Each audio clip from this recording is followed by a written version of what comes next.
It was Halloween night in 1974 when Ronald Clark O'Brien took his two children trick-or-treating in Deer Park, Texas. Along with another family, they walked through the neighborhood collecting candy. At one house, the lights were off and no one answered. Moments later, Ronald reappeared, holding 5 21-inch pixie sticks, saying the homeowner had just given them to him. He handed them out to the children, his son Timothy, his daughter Elizabeth, and 3 other neighborhood kids. Later that night, Ronald allowed his 8-year-old son Timothy to eat one of the pixie sticks before bed. Within moments, Timothy complained of a bitter taste, then started vomiting and convulsing. He was rushed to the hospital, but it was too late. Timothy died less than an hour after eating the poisoned candy. Authorities were baffled. The community was gripped by fear. Parents dumped out candy. Rumors of Halloween poisoning spread like wildfire. But the investigation soon turned in an unexpected direction. Autopsy results revealed that Timothy's pixie sticks had been laced with a fatal dose of potassium cyanide. The tip had been opened, the poison inserted, and it was resealed with a staple.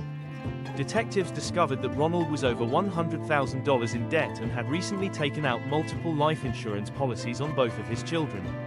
In total, he stood to gain over $60,000 from Timothy's death. The motive became chillingly clear. The other 4 pixie sticks, still unopened, were recovered in time. One had been nearly consumed by another child who had trouble opening the stapled top, a detail that likely saved his life. Ronald maintained his innocence, claiming he got the poisoned candy from a house. But the homeowners he named had ironclad alibis, and no evidence supported his version of events. Investigators found evidence that Ronald had visited a chemical supply store, asking about cyanide quantities shortly before Halloween. In June 1975, Ronald Clark O'Brien was convicted of capital murder and sentenced to death. His cold, calculated plan to kill his own son shocked the nation. He became known by a grim nickname, the Candyman. On March 31, 1984, after nearly a decade on death row, O'Brien was executed by lethal injection.